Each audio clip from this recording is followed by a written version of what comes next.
Welcome back to the Broad Street Sports Podcast featuring Zachary Chapey, and today I'll be giving you my recap for the first round and the quarterfinal of the college football playoffs. Just talking about what happened in every game, just explaining what what went down for the team to get the win, and recap and giving you my thoughts on the final four of the college football playoffs with a game tonight and a game tomorrow to decide who's going to the national championship and who I ultimately have winning now that my national championship pick has been eliminated. So, talking about the recap that happened in the first and quarterfinal during the break.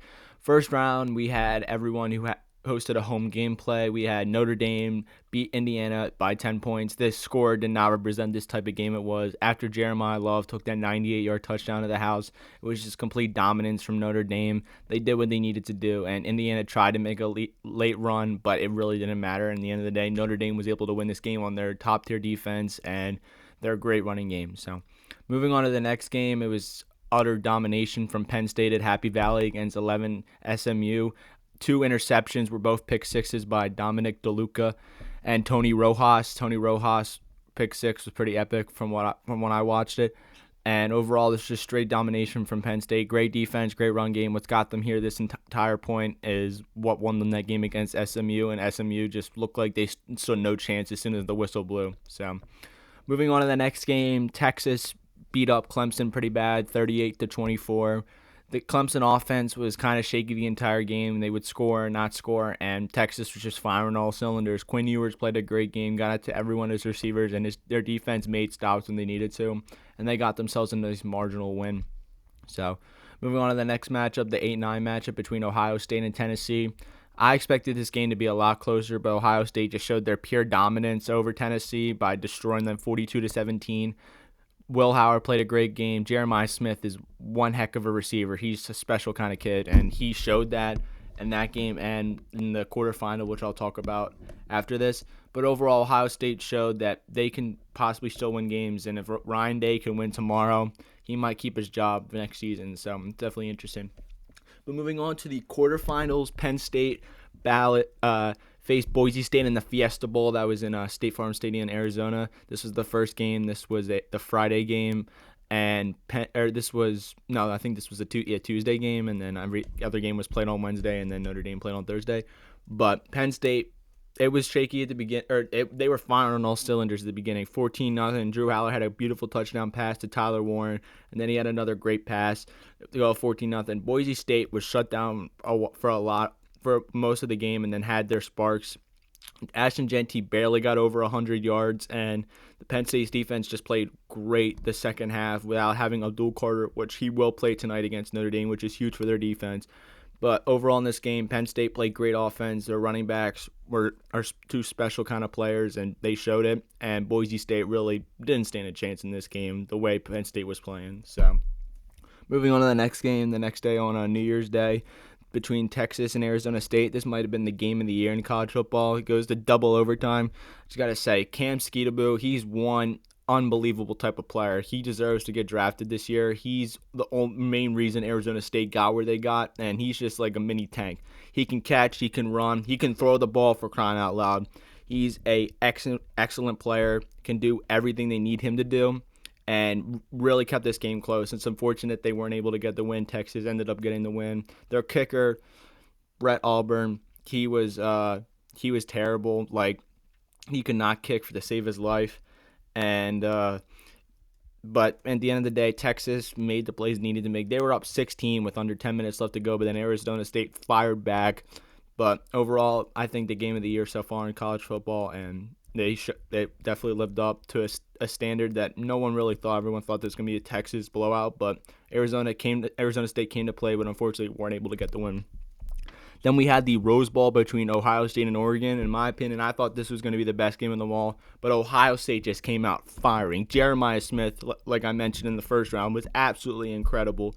Had play after play after play, and their defense was just completely shutting down Dylan Gabriel and their offense. And once their running back got knocked out, Jordan James, who declared yesterday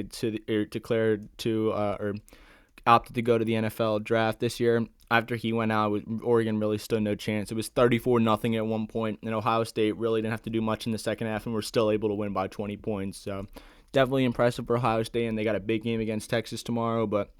And for Oregon, for their first year in the Big Ten, going undefeated, but ending the season like this definitely raises some questions. So, moving on to the Sugar Bowl that was played the following day after what happened on New Year's Eve in New Orleans. My prayers go out to everyone who is involved in that. Hopefully the families in that are okay and doing well, because that's just a tragic act of terror, and it's just so sad to see when stuff like that happens. But going into the game itself, Notre Dame pretty much it was up and down in the first half, but then they capitulated.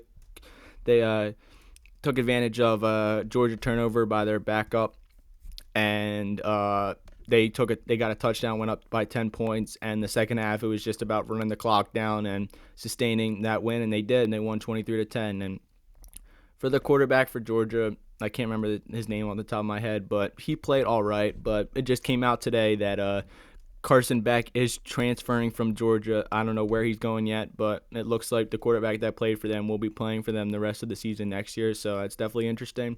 But overall, Notre Dame asserted their defense, and their offense did exactly what they needed to do with the run game, and that's why they won. So, but moving on to the Final Four, we got our first game tonight between Penn State and Notre Dame.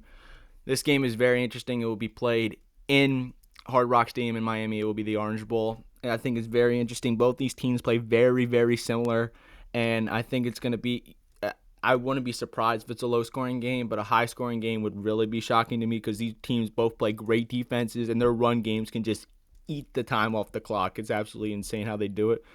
But overall, looking at this game, Notre Dame wants to win. They're going to have to put up more sustained offense in the first half than they did against Georgia. I know they put up late points at the very end of the first half, but that was because of a turnover. And Penn State, if they're firing all cylinders, they should win this game, I think. But it's going to come down to how Notre Dame can play, and their defense is very impressive. So Drew Aller needs to be ready to play tonight. They need to stick to the basics, getting the ball to Singleton and Katron Allen, and then getting it to Tyler Warren when the space is open. And for the offense of Notre Dame, getting it to Jeremiah Love and getting Riley Leonard out of the pocket so he can make the plays that he makes scrambling. He's one of the best scrambling quarterbacks I've seen in a while in college football, so that's definitely impressive. But overall, I honestly think if it really comes down to it, I think Penn State wins this game, because I think their defense will be able to make enough stops on Notre Dame's offense, and their offense and Penn State's offense will be able to put enough points on the board for them to get this win. It will be very close, but I think Penn State will win the game. So, and moving on to the game that's tomorrow, the Cotton Bowl Classic against Ohio State and Texas to go to the national championship.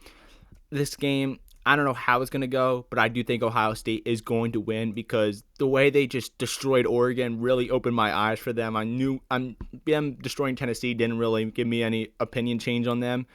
But overall, the way they were able to destroy Oregon, I think they're going to be able to do the same thing to Texas, in my opinion. I think Texas struggling against Arizona State showed us a lot, and Ohio State isn't going to be shut out the entire game. They're going to come out and play, and they're going to play fast, get out on early leads, and really, I don't think Texas will stand a chance trying to catch up. I think Ohio State dominates this game.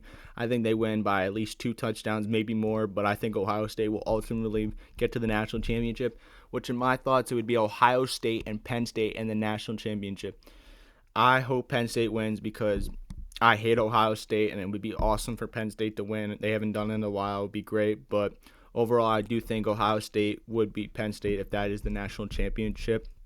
But really, other than that, that's going to wrap up today's episode. Thank you guys so much for watching. And other than that, I will be back next week recapping round 1 of the playoffs and giving my thoughts about what happened in these next few days on Tuesday. And really, other than that, I will talk to you guys later. Enjoy the rest of your day. Enjoy the game starting tonight that go all the way to Monday. The playoffs are here, and I'm ready. So see you guys.